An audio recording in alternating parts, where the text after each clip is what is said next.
Hello and welcome to this online book launch of A New Ireland, A New Union, A New Society by Paul Gosling.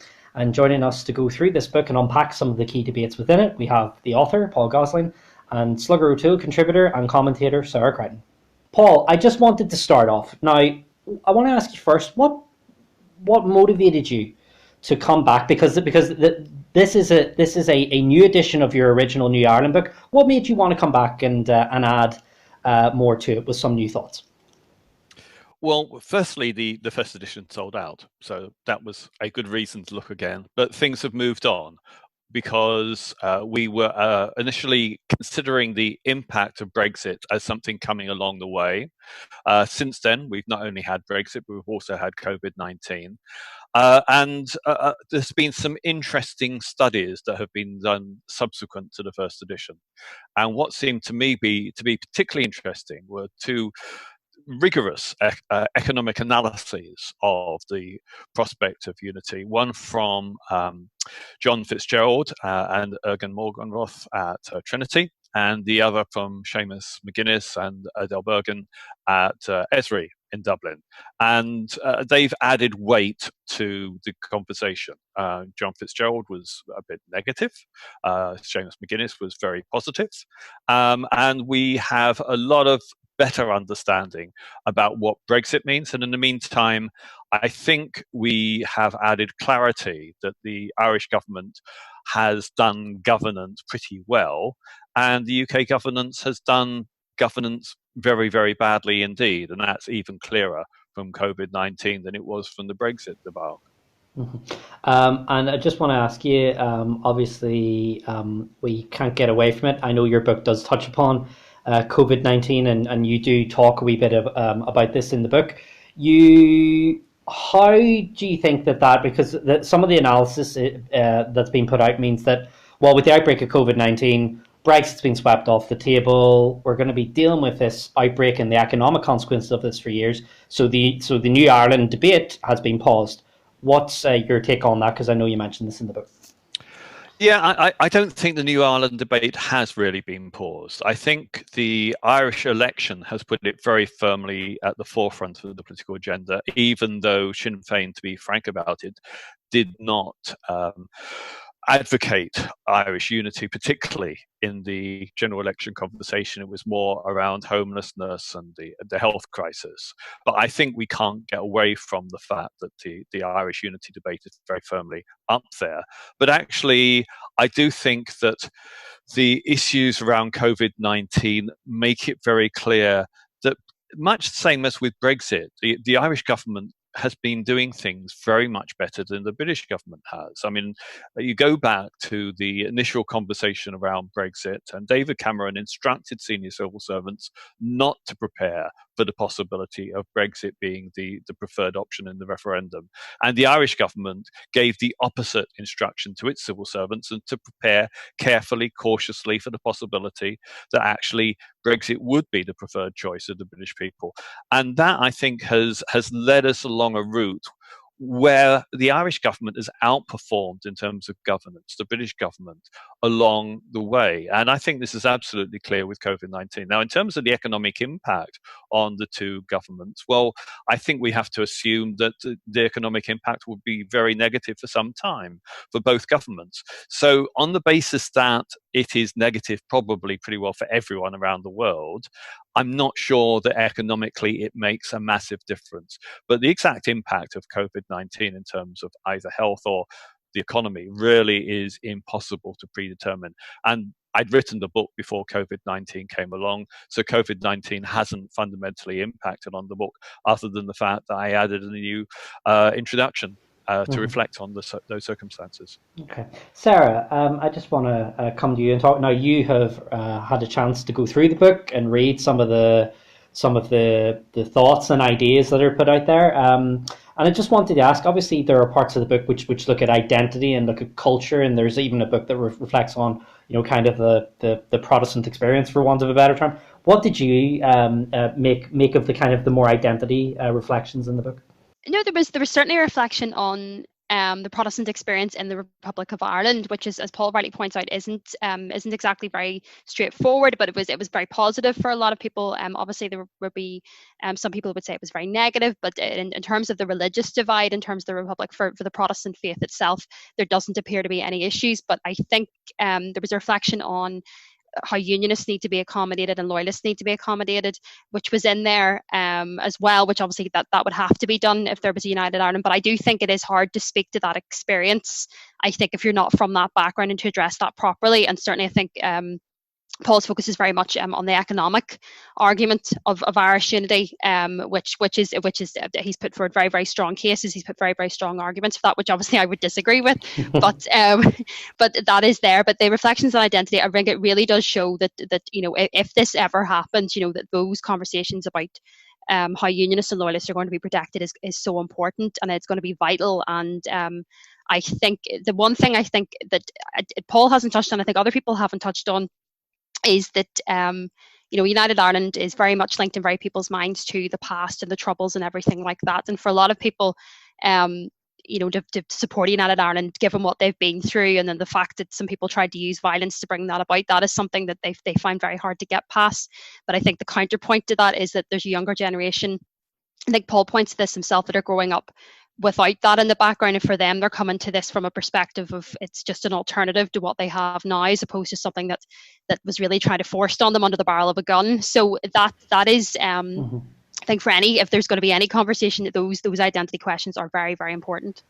And because I know quite often we get thrown into the category of younger people, even though we're both still above, young, David. even though we're on the other side of 30. I don't know if we can do that anymore. But in terms of how you find the people that you've grown up with, and maybe conversations you've had with your parents, do you find that there is a schism between how older people would look at the constitutional issue and how younger people are seeing it, or is this just really overhyped? And go. Yeah, it not obviously, it really depends on what your social circle is and what your family circle is. But certainly within the social circle that I would move in, younger people are much more pragmatic about it. People would look at it, as I said, they look at it as a sort of alternative. For some people, it is a liberal alternative. For some people, it's a more conservative alternative. It's because they don't have the Troubles going on in the background. They don't have the bombs and the bullets going off. Whereas for people of a certain generation, given what they've been through, United Ireland was what the IRA wanted, and they can't, quite understandably so, they can't approach that in any other way as being something that is just it's so incredibly negative for them. And especially people that have lost people during the Troubles, they find it very hard to support that because it feels like a betrayal. So yeah, certainly with the young people, I think there's a willingness to consider the pros and the cons of it, which is the worry, I think, for unionism. They're not listening to certain rhetoric. They're coming at this and thinking, oh, well, actually, how am I going to be better off here? I'm looking at my job prospects, my, social issues, things like that. That's how they're considering them. They're not approaching them very much from a unionist or a nationalist Republican. They're not nationalist or Republican at all. But is that true of everyone? I don't know. I think, if you meet people in certain different areas, certain parts of Belfast, that I don't know if that will be the case. Okay. Paul, I want to go back to you. Obviously, one of the first things that comes across in this book is a 10-point plan. Now we're used to hearing about 5-point plans up here, and politicians often giving off plans. Now, I want to just unpack that just a little bit. One of the things in the discourse that we're hearing up here, even with COVID-19, is unionist politicians arguing, well, aren't we lucky to have the National Health Service, the UK National Health Service, and in comparison to the South? So, Paul, what really struck you about the healthcare arguments? Because it is, if we ever do get to a referendum on the issue, I'd imagine this will be either one or two in terms of what determines how people are going to vote. I think the health issue is extremely interesting in both the North and the South, because amazingly, both systems managed to reform themselves in very significant ways in a very short amount of time. And the problem that we've had in terms of the discussion, the debate around Irish unity, more than anything else, has been people in the North saying, well, we can't do without the National Health Service. And recent think tank reports from Pivotal have made absolutely clear that the National Health Service in Northern Ireland is a failing organisation. That's not to say that the principle of the NHS is anything other than brilliant, but the practice in Northern Ireland today has been a failure. We've got waiting lists that are literally 1,000 times longer in Northern Ireland than they are in England, yet we've got a much smaller population, by multiple levels. Yet somehow the National Health Service has coped with COVID-19. The Southern Health Service has coped as well by nationalising for a short period of time the private healthcare delivery system. And I think what that shows is that if you have the will, you can achieve an enormous level of reform within the health service. So what we need to do is to actually have a more cost-effective health system operating on the principles of the National Health Service, operating across the whole of the island. Now, whether that is something you have with Irish Unity, or whether you say on a pragmatic basis, because it really doesn't need a constitutional conversation to have this, you have a single health service operating across the whole of the island. And, that makes perfect sense. Jim Dornan, I've spoken to on many occasions about this, and Jim makes absolutely clear, it just is mad to have a separate health service for 1.8 million people. You actually can achieve a much more effective health service if you have one across the whole of the island. I live in Derry, and we've got a cancer care service out in the Galvin Hospital, which applies for both sides of the border. In Dublin, you have children's heart surgery taking place for kids from both sides of the border. It is just common sense, so we need to get on and do it. Whether we have to have the constitutional change to achieve that, we shouldn't need to. We should just get on and do it. And actually, Care is fundamentally reforming the Southern system, too slowly in my opinion, but that is part of the conversation that's taking place in terms of the negotiations around a programme for government in the Republic. And it is clear that Social Democrats have been driving this, and Fianna Fáil and Fine Gael are sort of along on the journey as well. There has to be Care, there has to be an all-Ireland integrated health service, and it has to be free at the point of delivery. We'll get there at some point. And I think that COVID-19 has illustrated the need that we actually have to improve our health system. And one final thought, if we can manage to get our health service working around for COVID-19 in Northern Ireland, for heaven's sake, we can get on and deliver the Bangor reforms. Yeah, just for some of our viewers who may not be aware, Slugger is the bipartisan policy that all the main parties in the Dáil are signed up to for the reform of the Irish healthcare system. Sarah, I don't want to. I want to move away from the details, Slugger, but obviously we all use the health service. We're all impacted by it. We've all seen. Most people will be out on a Thursday night clapping for doctors and nurses. How pivotal do you think the healthcare debate is going to be in terms of delivering a victory for either the Unionist campaign or the Nationalist campaign? Because for Unionists, any Unionist politician or Unionist strategist that I know says the National Health Service is their trump card in a referendum. What do you think? It's key. It's absolutely key. Every time the waiting lists got larger and larger, and that time last year when the nurses were on strike, that is the stuff of unionists should be losing sleep over. All they have to do, I think, during a referendum would be to put up signs saying, vote for United Ireland, pay 50 euro to see your GP. That could sink the entire thing. Simple stuff like that could absolutely sink any United Ireland or any Republican or Nationalist campaign, because that's something people can see in their hands. They can visualise paying for their GP. They can't visualise other things. So it is absolutely vital. And the more the health service gets worse, the more that it is being driven into the ground, not by unionists themselves, by conservatives in Britain as well. It makes that argument harder and harder to make. But until the South's health system is fundamentally free at the point of entry, until it is a national health service, it will always be the trump card. It will always be the strongest weapon that unionists have. And I've heard so many people I know who would be in favour of United Ireland being like, but you know what, and I will vote for it, but you know what, the health service will put me off. That will always put me off. So it is absolutely vital, which is why I think unions should be losing sleep over the state of it at the moment. And it has coped with COVID-19. My mum's working in the Nightingale Hospital, but it is that was not the story I asked you a couple of months ago, that the public were absolutely furious about the state of the health service. So yeah, it's key. And Paul, just to unpack some of the detail on that, I mean, you were talking about some of the efficiencies and some of the issues. I was struck by what you said there, that this doesn't need to necessarily wait for a yes vote in a unity referendum. This can be something that goes on, and it is going on at the minute. The previous executives signed off on numerous cooperative initiatives. How far do you think realistically for a executive that's half of the seats in the executive are unionists? How far along the road do you think that can realistically go? Well, I think the truth is that the conversation about reform isn't driven solely by Brexit and by the demographic changes that are happening within Northern Ireland, with more Protestants dying and more Catholics being born. It's also because we have a fundamental change in the character of the United Kingdom. And one of the things about that is that I think there is a growing resistance among Tory voters in England to supporting Northern Ireland. There's a sense of why are we interested, and you can see that in the opinion polls. And I think that means that probably the Barnett formula will be reformed at some point. Probably there'll be a cut in the level of subvention from Great Britain to Northern Ireland. And at some point, Northern Ireland politicians are going to have to make a number of really difficult fundamental changes to the way Northern Ireland operates. And actually, we have to get to grips with this place and run it more efficiently. Now, the health service is one of them, but broadly, infrastructure is pretty weak. We know that about water, we know that about roads, we know that about broadband. We're just not where we need to be in terms of infrastructure. And the economy really is pathetic. I mean, it's just inadequate.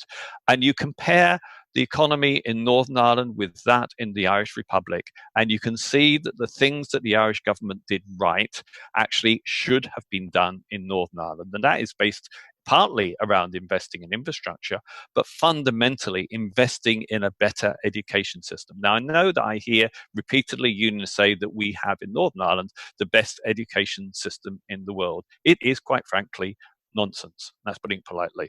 Because actually, for a limited number of people, yes, it's a system that works great because you have lots of kids leaving grammar school and going off to university. Well, actually, a lot of those go off to university in other places because we don't have enough places within the university system in Northern Ireland. That means we don't have enough graduates in the skills. We don't have enough vocational skills. And actually, we've got a really high number of school leavers without basic skills. And then they become very difficult to employ subsequently because they haven't got the skills that employers want. And then that puts off investors coming here. And actually, you've got a package there of things that the Irish government did right and that Northern Ireland administrations have done wrong. But actually, I don't think they'll be allowed to do them wrongly on a permanent basis because the British government just won't put up with it permanently. So, because interestingly, you were tackling some narratives there about education, about health. I just wonder, Paul, what do you think it would surprise unionists who are reading this book, or people who are maybe undecided, wouldn't instinctively support the New Ireland debate or argument? What do you think would jump out at those type of readers? What would surprise them most? I suppose one of the things, going back to what Sarah said before about identity, I think part of my message in the book is to tell people in Sinn Féin to get out of the way. Because actually, if the debate is led by Sinn Féin, it really makes it very difficult for exactly the reasons why Sarah put it forward. Exactly those reasons. It's difficult to make the case for Irish unity. We need to have a sensible, politically neutral conversation about what is best for the whole of the population of Northern Ireland. And that actually is a conversation that a number of people from a unionist background are now having. And they were very influenced by the fact that we had the referendums in the South around abortion, around same-sex marriage. They were sensible conversations. They came out with sensible conclusions. And actually, a lot of people in Northern Ireland would just like to have that type of conversation about what type of society do we want. And actually, if you talk to lots of people, as I have done, in loyalist areas in Belfast, a lot of those do not feel represented by political unionism. They feel it is out of step. And we need to break down some of these social issues and have a sensible conversation about what type of society we want. And I hope that the book contributes to that conversation. Sarah, what did anything surprise you in reading it? Did anything when you were going through it just make you jump up and go, "Goodness, I either didn't know that or that was something that I didn't expect"? Um, Not particularly. I suppose the thing that I was coming back to it is the comparisons between Northern Ireland and the Republic in some areas. As I said, I think some of it is quite stark. Other areas, I take issue with certain arguments, but the stuff about jobs and skills and things like that, young people in particular, is incredibly stark. People going off to university, the skill, the brain drain that comes from Northern Ireland. I think most people are aware of that, but that is very stark when you see the figures and you compare the two. But I think going back to some of Paul's points, about the British attitude to Northern Ireland. I think most people I think most unionists and loyalists know, and I think Paul, you acknowledge that yourself. Most people know that people in Britain aren't really that fussed on Northern Ireland, that they aren't willing to pay for it. I think everyone knows that they don't really care. I think we've always known that. I just think people don't really care. It's very separate from that. But I think what I would say is, London really funds the rest of the United Kingdom, and there's no part of the United Kingdom apart from London that is able to operate on its own. And I am wary of, Northern Ireland has we have the highest subvention, but for many different reasons. And I suppose I'm wary of the argument that it shouldn't ever be reliant on public funds from the government, and that if they wanted to cut the subvention, I would be very wary of people in the south of England deciding that they don't want to fund poorer areas of the United Kingdom, because that's not going to hurt anybody. That's going to hurt a lot of people in itself. So that aspect of I would take issue with very much. But it is Jim Jordan, you were talking about Jim Jordan, he does that.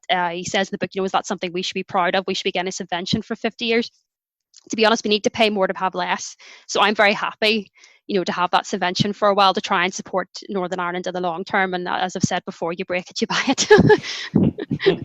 Yeah, but the thing is, we have to treat it as an investment, don't we? We have to have that as an investment for the future, rather than just something that is a subsidy for a system that isn't really working. It's an investment for the future, but equally, I'm wary of neoliberalism, but make it Irish doesn't really interest me. What I want, I don't want Northern Ireland to be the things about the South I would take for the North, but when we can talk about the rebalancing in the economy, but I don't want the public sector to be too small. I want a reasonably sized public sector and things like that. But yeah, so it's an interesting one.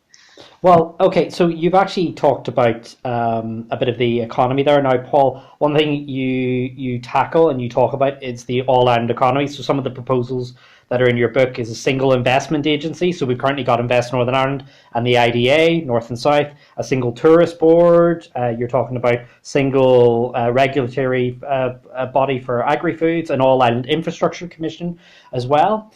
I suppose, and this links on to the last conversation about a subvention, where do we get the money for this? Because ultimately, isn't that a bit of an issue for kind of a national side of an argument? Because we don't have agreement on just on what exactly the subvention is. Some people say it's 10 billion, some people say it's 6 billion, others say it's 3 billion.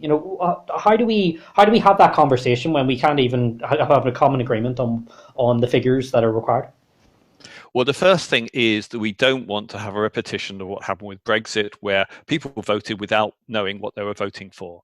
You need to have a sensible conversation going into a referendum, and that's part of the reason why the Constitutional Unit at the moment is working out, serious academics working out what would be the questions. And probably you'd have 2 sets of referendums in advance, and then subsequently 2 sets of referendums after you've had the negotiations, looking at a lot of the detail. And the reality is that we need to understand exactly who would be responsible for what. So, for example, who would be responsible for the debt?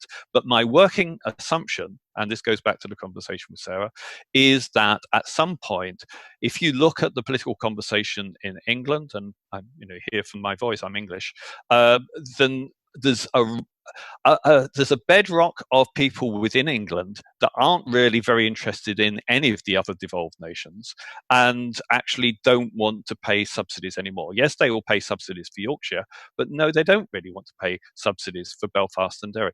And so I think they will be moving towards reducing the subvention at some point, and we have to have a serious conversation about how we deal with these things. And part of it is, in my opinion, you have a 10-year program where you reduce the subvention on an annualized basis, and you increase investment in things like infrastructure. And you've already got a conversation in the Republic about the fact that the Republic's government has offered to invest in Northern Irish infrastructure, especially after Brexit, because basically, whether you like it or not, our two jurisdictions will move much more closely together in terms of the economy, and we'll be moving towards an all-Ireland economy, because that is basically what the Brexit resolution that's been agreed with the European Union means. If you're going to have paperwork bureaucracy for goods coming into and going out of Northern Ireland from Great Britain, then that means that you're more likely to be doing more business with the South, and that means we'll more gradually have an integrated society, and I think that actually probably that will do us a lot of good. And Sarah, do you think that the economic debates about, we often see this on Twitter for how representative it is, when you have people on the more strong national side arguing 10 billion, no way do we owe that, and then you have more unionists going, it could actually be higher than 10 billion. What do you make of? Do you think the average punter just shrugs their shoulders and goes, "Oh, you're coming at me with all these billions," and they check out? I think people, when it comes down to it, if there's ever going to be a poll, those figures will matter. I think they will matter quite a lot. I think at the moment, I think people just want to visualize how it's going to affect them and their family and their jobs. I think that is what people will want to know. As I said, if you work in the public sector, am I going to lose my job? Or our price is going to go up? What's going to happen if we integrate with the euro? Those type of conversations are really important. But when it comes down to it, those figures will matter. What the subvention is, what the loss will be, what the gain will be is the most important. And I think the European Union is going to be key in any type of debate about what assistance it will offer. That is what's going to entice people, because for people who are looking at this logically, who are looking at the pros and cons, that's what's going to swing them. They are going to be looking facts and figures. How am I going to be better off? How is this going to add up? Because there's people on either side who just will not change their minds regardless. So this stuff matters. It really does matter. Yeah. Another thing you've done, Paul, is that it's for anyone going to the book, it's not just your words and your thoughts. You actually have sourced some contributions and some snippets from other well-known figures. There are people like Mark Durkin, Mike Nesbitt, Claire Sugden, who contribute in little pieces of information to the book, which is really interesting to get their perspective. I particularly enjoyed Claire Sugden's, the former Justice Minister, her perspective. Who do you think, in terms of, I suppose it's a bit like asking you to pick your favorite child, I suppose. What perspectives surprised you? What perspective surprised you when it came into your inbox and you went, goodness, I didn't think they were going to say that? Well, actually, I did them face to face, so it was over the tape machine that I was surprised.